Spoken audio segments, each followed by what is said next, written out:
साथियों, भारतीय संविधान का मूल अधिकार पढ़ने जा रहे हैं। मूल अधिकार वे अधिकार जो व्यक्ति के जीवन के लिए मौलिक तथा अनिवार्य होने के कारण संविधान द्वारा नागरिकों को अधिकार में राज्य द्वारा भी हस्तक्षेप नहीं किया जा सकता, मूल अधिकार कहलाते हैं। भारतीय संविधान द्वारा भारतीय नागरिकों के 7 मूल अधिकार प्रदान किए गए थे, किंतु 44वें संवैधानिक संशोधन 1979 द्वारा संपत्ति के अधिकार को मूल अधिकार के रूप में समाप्त कर दिया गया। अब संपत्ति का अधिकार केवल एक कानूनी अधिकार के रूप में है। इस प्रकार अब भारतीय नागरिकों को निम्नलिखित 6 मूल अधिकार प्राप्त होते हैं।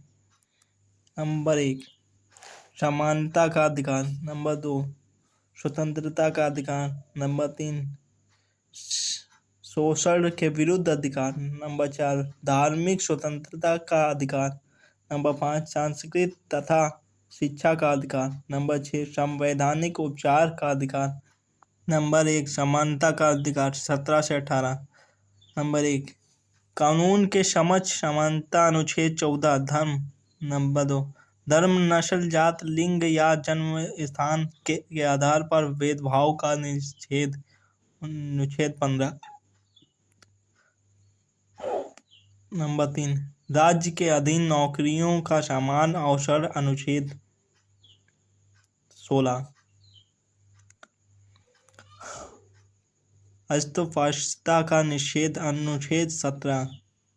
उपाधियों का निषेध अनुच्छेद 18। स्वतंत्रता का अधिकार। नंबर 2, अनुच्छेद 19 से 22। नंबर 1, विचार और अभिव्यक्ति की स्वतंत्रता, अस्त्र शास्त्र रहित तथा शांतिपूर्वक की स्वतंत्रता, सामुदायिक और संघ का निर्माण की स्वतंत्रता, भारत राज्य क्षेत्र में आबाद ब्राह्मण की स्वतंत्रता, भारत राज्य क्षेत्र में आबाद निवास की स्वतंत्रता, तथ्य उपजीविका या कारोबार की स्वतंत्रता, शोषण के विरुद्ध अधिकार अनुच्छेद 23-24। अनुच्छेद 23 के द्वारा बेकार तथा इसी प्रकार का अन्य जबरदस्ती लिया हुआ श्रम निषिद्ध ठहराया गया, जिसका उल्लंघन विधि के अनुसार दंडनीय अपराध है। इस अधिकार का एक महत्वपूर्ण अपवाद है।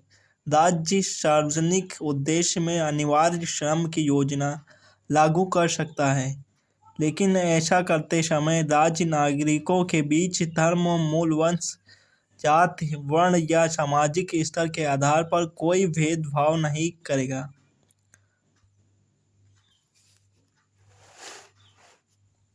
बाल श्रम का निषेध अनुच्छेद 24 में कहा गया है कि 14 वर्ष से कम आयु वाले किसी बच्चे को खानों या अन्य किसी जोखिम भरे काम पर नियुक्त नहीं किया जा सकता, लेकिन बच्चों को प्रकार के कार्यों में लगाया जा सकता है। धार्मिक स्वतंत्रता का अधिकार अनुच्छेद 25 से 28। अतः कारण की स्वतंत्रता अनुच्छेद 25। धार्मिक मामलों का प्रबंध करने की स्वतंत्रता अनुच्छेद 26। अनुच्छेद 27 किसी विशिष्ट धर्म की अभिवृद्धि के लिए करों के सदस्य के बारे में स्वतंत्रता अनुच्छेद 27।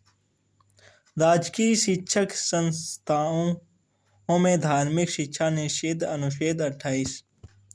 नंबर 5, सांस्कृतिक और शिक्षा संबंधी अधिकार अनुच्छेद 29 से 30 तक।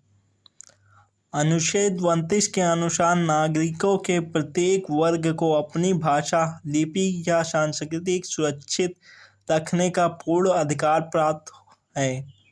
अनुच्छेद 30 के अनुसार धर्म या भाषा पर आधारित सभी अल्पसंख्यक वर्गों को अपनी रुचि की शैक्षणिक संस्थाओं की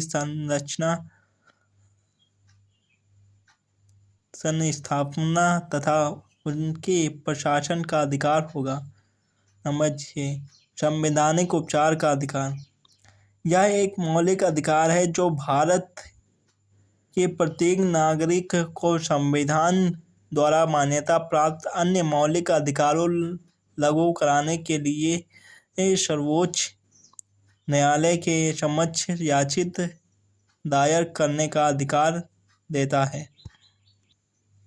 कल साथियों हम लोग नीति निर्देशक तत्व के बारे में जानेंगे। आज के लिए इतना ही। जाते जाते चैनल को लाइक एवं सब्सक्राइब कर दीजिए।